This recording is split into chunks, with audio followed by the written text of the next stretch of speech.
Hey everyone, I hope you're having a great day. So in this video, we're going to talk about digital collage. A career in digital collage involves creating artwork by combining various digital elements like photos, textures, illustrations, and graphic design to produce visually compelling compositions.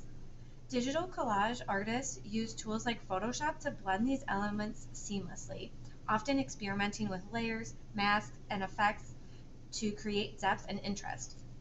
Careers in digital collage can span industries such as advertising, fashion, album art, social media, content creation, and fine art.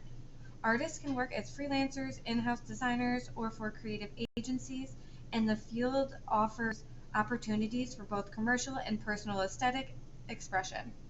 Success in digital collage often requires creativity, strong technical skills, and an eye for detail in combining diverse visual elements. In digital collage, we have 3 parts to the assignment.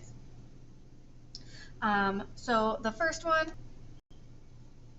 right here, is the dream board collage. It must have at least 25 different selection layers. So let's go ahead and expand. There's so many different layers. I included way more than 25. If you get done with 25 quickly, you can expand the canvas and add even more layers.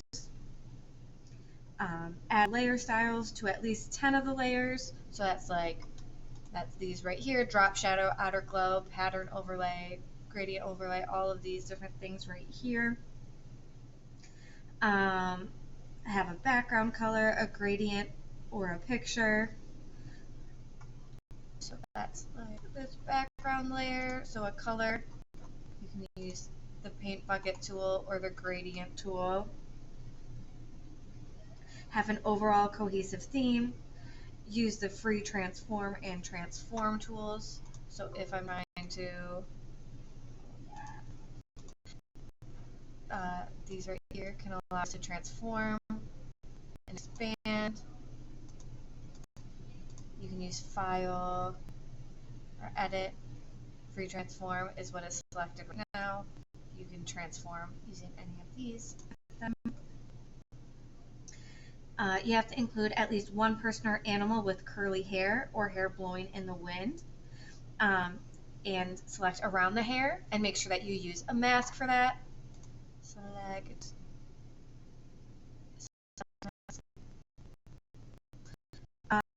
and then optionally you can add shapes and designs to make your collage more unique, but those shapes and designs do not count towards the 25 different selection layers.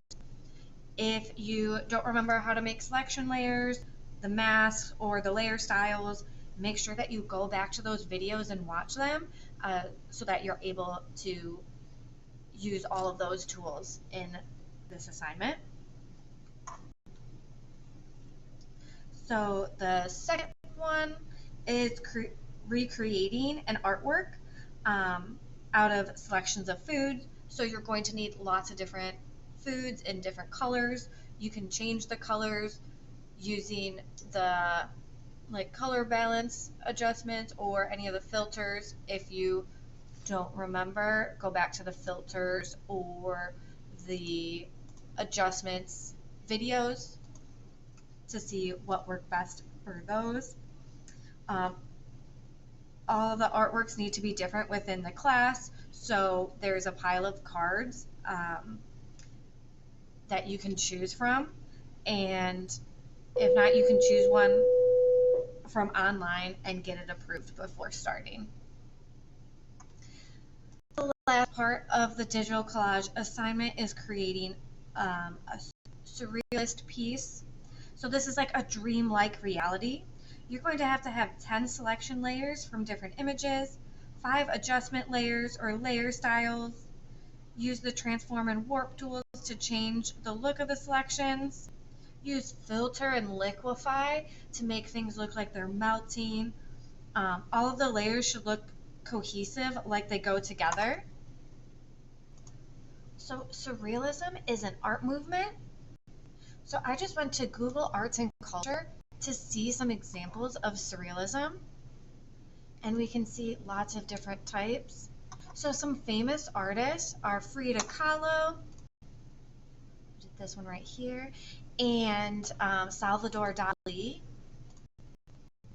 who created these melting clocks. So if you're using that liquefy feature, you can really make them look like maybe those clocks are melting or whatever objects you're using. You do want to be careful when you're just Googling it because it might give you some images that aren't surrealism. So you want to be careful with what you're looking at. But think like melting clocks, eyes. What are some other features that we see? So there's like human parts, maybe some light bulbs, some different colors, using things in unrealistic ways. Food, animals. Yeah, here's one of an eye. So think about how you can make that dreamlike reality and make it look using like realistic things, but putting them in an unrealistic way. All right, once you have all of them, you're going to add your name or your logo to the bottom right corner of each.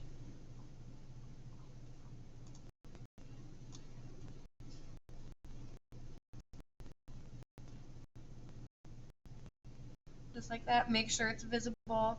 Maybe I'll need to add a drop shadow to it. Save them all as PSD files in case you need to go back and edit.